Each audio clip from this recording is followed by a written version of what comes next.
Hello everybody, welcome to episode 13 of Radio Europa. My name's Laura, I'm your host based over in England, and today I'm with my colleague Alex, who's over in Italy. Hello Alex, how are you? Hello, all good. Very good. Okay, so yesterday was of course the Swedish election, the 9th of September. And the people of Sweden went to the polls in order to elect a new government. So we decided to do today's episode on the results, basically, just give them a bit of a analysis and a bit of a nationalist spin on them. Alex, would you like to go over the results? Have you seen the results? Yeah, the results basically don't give any party the power to form a government. So once again, there is some kind of standoff in Sweden. We have on one side the Social Democrats, who took most of the votes, and the Communists, I guess, who took like a decent percentage. Then we have the center-right and the moderates, who form an alliance. And then we have the Swedish Democrats, who reached the 20% of the votes. These three groups don't see eye to eye, and according to the statements released by the leaders, well, of course, the Social Democrats do not want to work with SD because they are Nazis and stuff like that. And even the alliance between the moderates and the center-right parties don't want to work with the Swedish Democrats because apparently anyone who's not a centrist is a Nazi in Sweden. So the possibility of seeing a government soon are very, very scarce. But even though the results are a bit disappointing, since we all hoped for the Swedish Democrats to be being the first party, and also the new party, the fresh new party, Alternative Sweden, getting into the parliament with the 4%. These two things sadly didn't happen. SD only gained 20% of the votes, and Alternative Sweden only 1%. But even so, it's still a small win because the Swedish Democrats gained a greater number of seats in the parliament, and with the new entry of new parties like AFS, the political discourse is changing, and certain topics at first weren't discussed ever, like remigration or Swedish identity. And when I say identity, I don't mean just waving the flag like the Swedish Democrats say, but Alternative Sweden is actually talking about real Swedes. And remigration. Remigration is a topic that it's a nicer word to say deportation, I guess, but it's a topic that it's related to the fact that we need to send and deport all these people back to their countries. People who commit crimes and people who just came here with without any reason, but just because they want to leech to our welfare. And AFS was the main voice talking about this, and SD in a way had to change their rhetoric and way of touching certain topics because they were scared of AFS stealing their votes. So even though the results might be a little bit disappointing, I'm quite happy with them. Interesting, isn't it? Because I've been flicking through Twitter all day and looking at people's response to the election results, and it seems to be either one kind of end of the spectrum or the other. Like, people are celebrating, saying, "Oh, the far right have done brilliantly. Sweden are leading towards the anti-immigration party," or other people are like ready to kind of slit their wrists and saying it's all over, Sweden's screwed. And I actually agree with you. I think it's somewhere in the middle because, for a start, the Alternative for Sweden were only officially formed March of this year. So for them to get 1% of the vote, I think that's absolutely incredible. With the Sweden Democrats as well, although they only did get, was it actually, I think, or is it more like 20 now? It was 17.6% last time I looked anyway. But we have to remember that Sweden is less than 70% native Swede.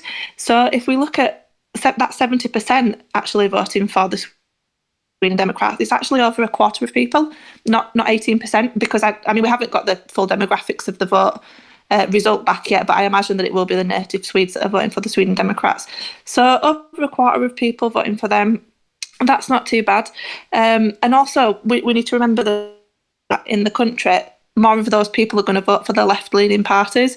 So we know that the Sweden native population has dropped, the foreign population has risen, but Sweden Democrats are making ground on 4 years ago. So I think in all it's not a great result, but it's not the end of the world.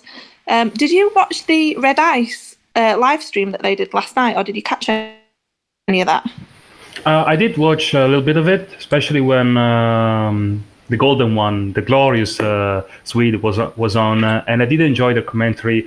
And there was also one representative of Alternative Sweden. I believe he was a member of the party based in Stockholm. I'm not sure. And they were talking how basically the voting system in Sweden is quite weird for us fellow Europeans. Okay, like there is this kind of open voting system where you have basically you walk to the voting place. And you basically show everybody what to pick up a piece of paper, the ballot, in front of everybody. And every party has its own ballot with its color, okay? So you're basically showing all the people in the room that you're picking up, for example, the Swedish Democrats' ballot. And they were discussing how basically, maybe this was on Twitter, maybe not on the live stream, maybe I'm confusing the two things. But anyway, this was being discussed on the topic that basically it's some people are scared of showing what they're going to vote.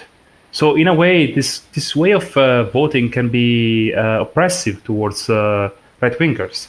And let's not forget that we should call this the Swedish regime, okay? Like I read this on a tweet this morning, but it truly fits, okay? They sent this kind of brochures, papers to every single Swede home, talking about the possibility of war and how to react to it. Basically propaganda against Russia. These people are basically using 1984 as a textbook to hold their power.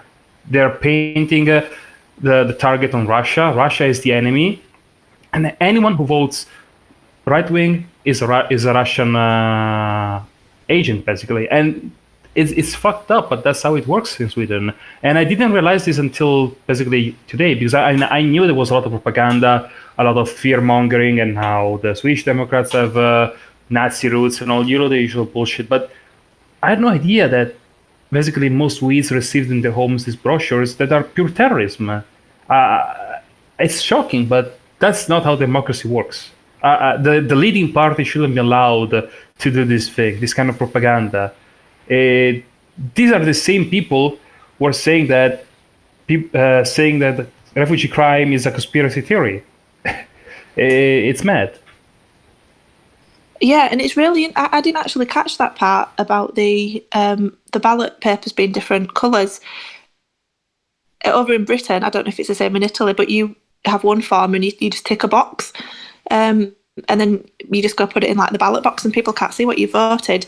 But it's interesting actually because I did publish an article this afternoon, and it was about the Red Ice stream, and Marcus Follin, the golden one, he was saying that the Swedes always want to be the best in whatever they do. They've got this desire within them to be the top of their game. And he said, and it's very kind of demonstrative of Swedes to want to be the most tolerant and inclusive nation. So they always want to be the best at that, and they don't want to demonstrate that would put them over other people. And there was actually a poll done in Sweden a few months. % of voters said that they want fewer refugees, and that figure is up from 36% in 2015. So I was so many of the population of Sweden saying that they want less refugees, but then they're not voting for it. And I wonder if it's because they don't want to admit that they're voting for it, and if people can see what they're voting for. They're too scared to be judged as Nazis. The leftist propaganda is working, sadly. I mean, just for a second, like, let's look at the Swedish Democrats, okay?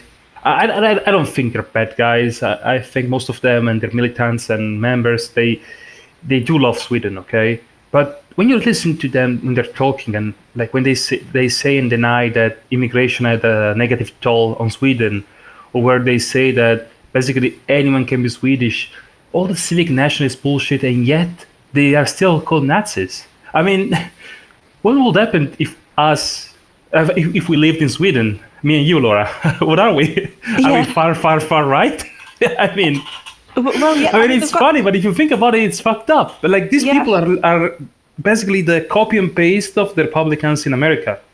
They're like classic civic nationalists that don't like big government and probably like low taxes.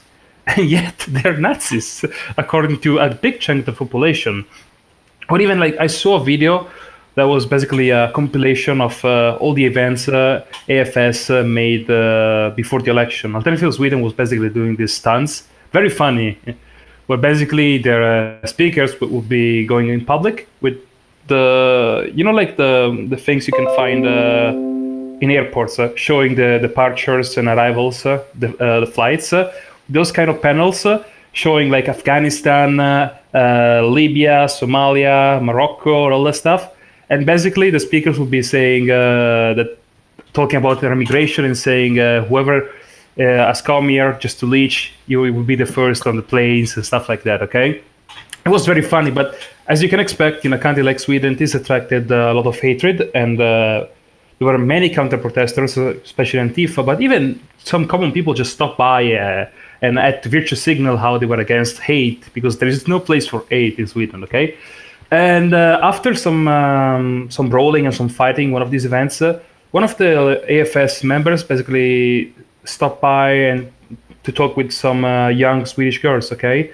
And you should have seen how they were brainwashed, okay? Because basically the AFS member was trying to explain them the per capita thing about violent crimes on women, okay? And saying how refugees commit a higher number of rapes and sexual violence on women compared to native Swedes, okay? And their answer was, yeah, but Swedes do it too, so what's the difference? These people just don't get per capita. And I know you love this topic because I've seen you tweeting about it many times, so I'm sure you will enjoy talking about this. People need to learn what's per capita. Yeah, we need to teach it in schools because it's annoying me. The whole far right thing is ridiculous, especially because there's also the Alternative for Sweden and the Nordic Resistance Movement in Sweden. So it's like if the Sweden Democrats are far right, then what are those two parties? Because they're both more extreme.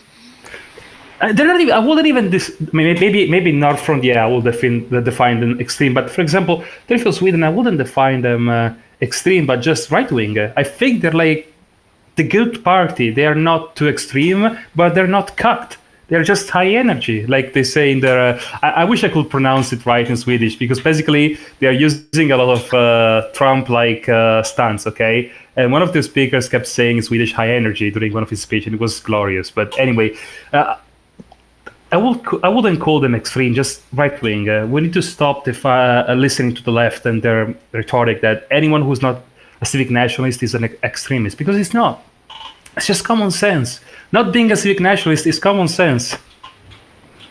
Yeah, but it's like is it Jimmy Åkesson, the leader of the Sweden Democrats? He said that anybody can become Swedish. Yeah, so I know. if he's saying that, and then the AFS are actually acknowledging ethnicity, then if the Sweden Democrats are neo-Nazis, then what are the AFS? Exactly. Or, I mean, let's start from the Swedish Democrats. They're Nazis, okay? Then we have Alternative Sweden, they're like super Nazis. And then we have North Front, who are like basically go full circle and they're like, I don't know, hyper, super, mega Nazis. I mean, we need to create new labels to define them. Yeah, this guy wrote something on Twitter. I shouldn't even laugh at this, but it made me laugh. This migrant in Sweden said that he was in a town just chilling with some of his friends, and he got to the area where the election parties have stands and stuff, and he tweeted this 6 days ago, and he said that one of the guys just casually walked over to him from the Alternative for Sweden and gave him this leaflet, and it says on the front of the leaflet, "It's time to go home." I'm like, how can fucking based? No, but like they're amazing, because basically in one of their speeches they were like talking about immigration. There was a group of Muslims, doing what they usually do. They were being loud, flipping them off, showing the middle finger, just yelling, being savages. And Gustav, I believe it was, looks at them and says, "You see, they're doing propaganda for us. We don't even have to say anything. Look at them. Do you want these people in your country? I do not." I love that guy. It's high energy.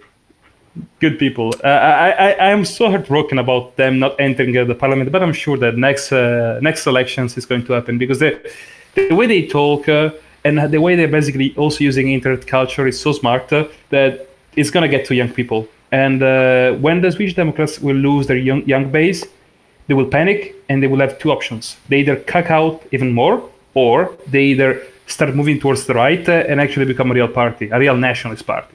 Yeah, and as I said, the AFS were only officially launched in March of this year, and they've had a huge impact on nationalists across Europe, really, or across the West. I know they've got a lot of fans. I know that we've supported them, a lot of our followers at Defend Europa.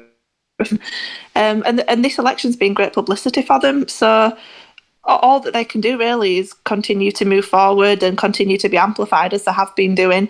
And it's their job and it's our job to get their message out there and to get people on side. Yeah, and plus recently, like during their latest event before the election, they basically got some powerful endorsements. I mean, not directly from the party leaders, but they had an event where some speakers were invited, and there was two representatives from Lega, one representative from AFD, and then one from a nationalist party in Estonia, and one Finnish nationalist speaker. So there were like many members of various populist right-wing parties that actually went to Sweden to support basically AFS. And it's a very big thing for me, because even though openly Salvini was, for example, for Lega, talking about Ekesson and the Swedish Democrats, because of course, I mean, it's the major party on the right, so they're going to be allies probably in the upcoming European elections. But Lega and the other nationalist parties know that AFS exists, and they know that in the future they will talk to them because they have so much potential. Yeah, and they actually remind me of the AFD in Germany, who obviously entered the parliament in September, I think it was, didn't they? And they did very well, and they're actually polling in second place now.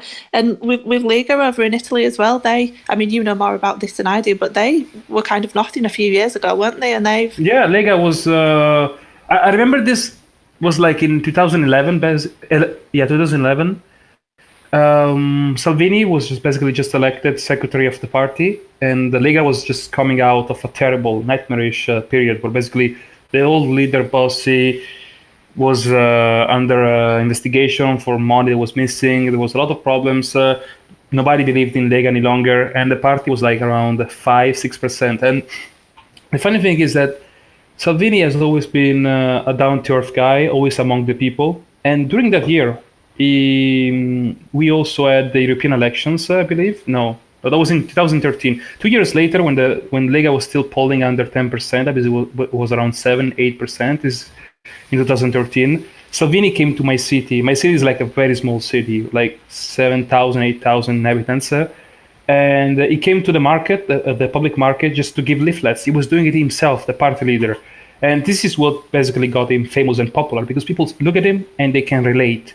Unlike most politicians that you see them always in suits, acting all special, Salvini has always behaved and acted like a normal citizen. And this is what made him popular. And now Lega is around 35%. This man took a party that was basically burned out in the ashes, like 3-4%, and now it's 35%. It's unbelievable. So anyone can do it.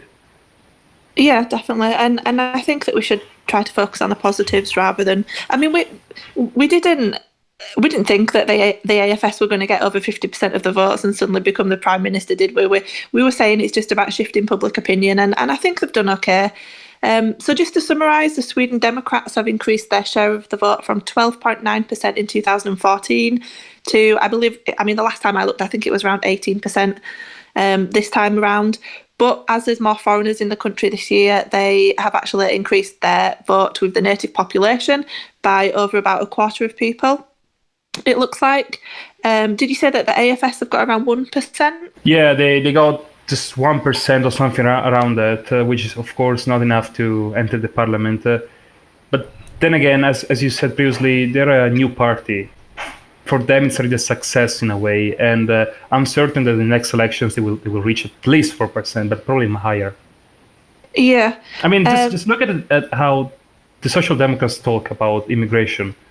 If they get into power again, which they probably will, because the moderate alliance just keeps saying that they will not work with Nazis, the Swedish Democrats. So we're probably going to have another cut government, and considering how already degenerated the situation in Sweden degenerated with the population replacement, as we have seen in various cities that have become basically no-go zones. Like there is this city, I can't remember the name, but I remember one Swede commenting on Red Eye saying that city is basically the Swedish Detroit. That city is one of the most non-European, non-Swedish cities in Sweden, and like the Social Democrats got 70% of the votes. It's crazy how basically the Social Democrats are importing votes, and they will keep doing it. So yeah, I'm pretty sure that the people who right now are confused and don't know if they want to vote right-wing or not, they will next elections, because the situation is just going to get worse. Yeah, well, the vulnerable areas in Sweden, I know we call them no-go zones sometimes and people tell us off, but officially they are called vulnerable areas. They increased from 55 last year to 61 this year. And it is in those vulnerable areas where the left-leaning parties have got the most votes. So what does that tell you? But according to the BBC, the centre-left bloc have lost 15 seats. The centre-right bloc have lost 14 seats, and the Sweden Democrats have added 13 seats, up to 62 seats in total. So they are in a good position. We're doing well across Europe. Just to go over a few recent wins, Marine Le Pen obviously came second in the French presidential election. Germany, the AfD entered parliament as the third largest party. They're currently polling in second place. We've had good results in Norway, the Czech Republic, obviously Italy, Hungary. Viktor Orban was re-elected. Good polls in Slovenia and the Netherlands. We've made progress in Sweden, and in Britain, UKIP seem to be making a bit of a comeback as well. They're currently polling at around 5%. So nationalism is rising across Europe. We are doing well. I don't feel like it's moving fast enough sometimes, but we just need to keep on, really. Yeah, exactly. We just need to keep believing and fighting. And on the UKIP thing, one day we should probably do an episode on UKIP, because what they're doing and the new leadership might be something that can actually work in the United Kingdom. Let's hope so. Yeah, I like Gerard Batten as well. I think he's a good guy. He does some important stuff, especially he also named the replacement a couple of times, which is big for a British politician. Yeah, he talks about anti-white stuff on Twitter. Yeah, okay, so I think we can call it a day then. Is there anything else you want to add about the Swedish election? No, I think we covered all the main points. Cool. Well, thank you for listening. If you listened, please do give us a subscribe and a thumbs up. And yeah, that's it. We'll see you next week with a new topic. Thank you. Bye-bye. Bye-bye.